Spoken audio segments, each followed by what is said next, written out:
Nsync.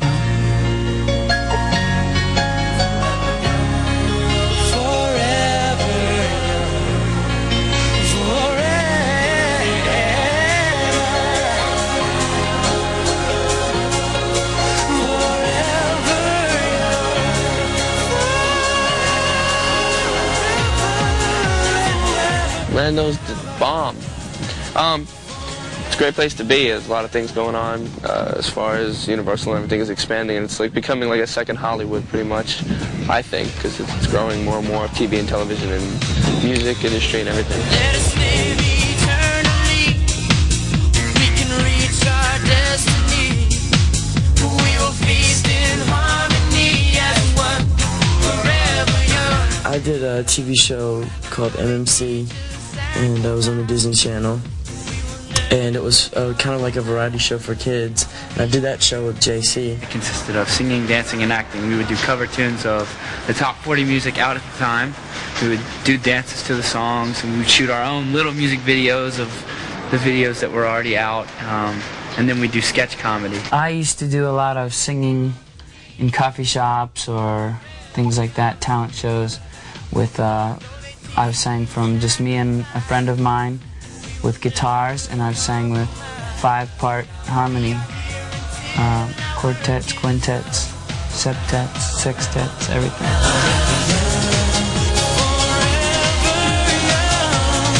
Started getting into little extra movie acting things here and there on a TV show called Sequest. I did like in the background and stuff, and then I worked at Universal Studios Florida doing a show called the Beetlejuice Graveyard Review Show, which was a singing and acting dancing show.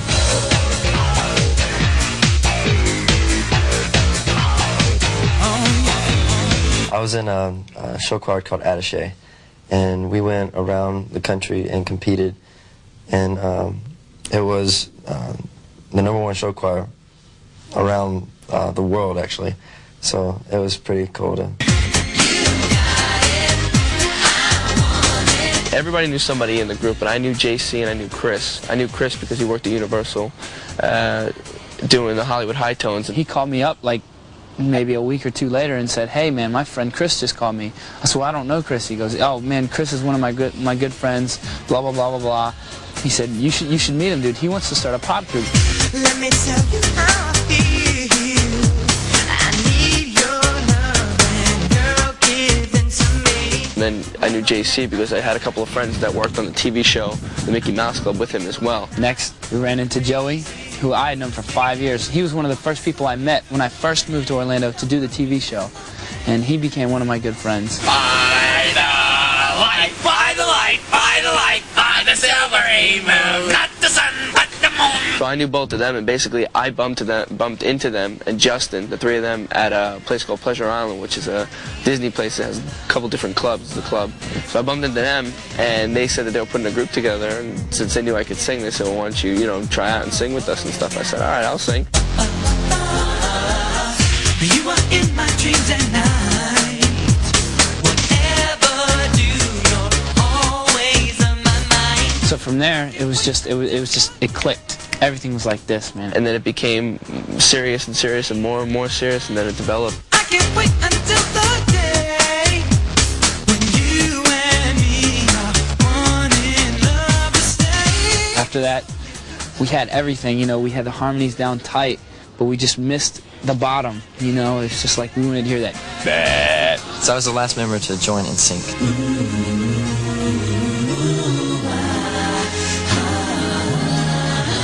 Justin called up his vocal coach and said, who he had been going to for years, and he said, "Is there anybody that that's a bass and sings and stuff like that?" And we got a hold of Lance.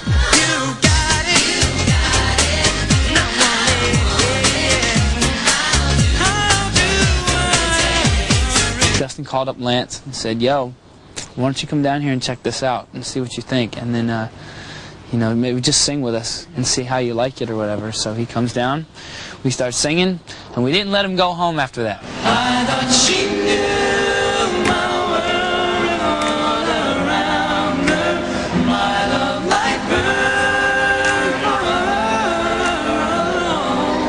started singing, the 5 of us got together, it was just like, wow, you know. As soon as we had that bass and we had Lance, it was just the foundation. I mean, it just clicked instantly.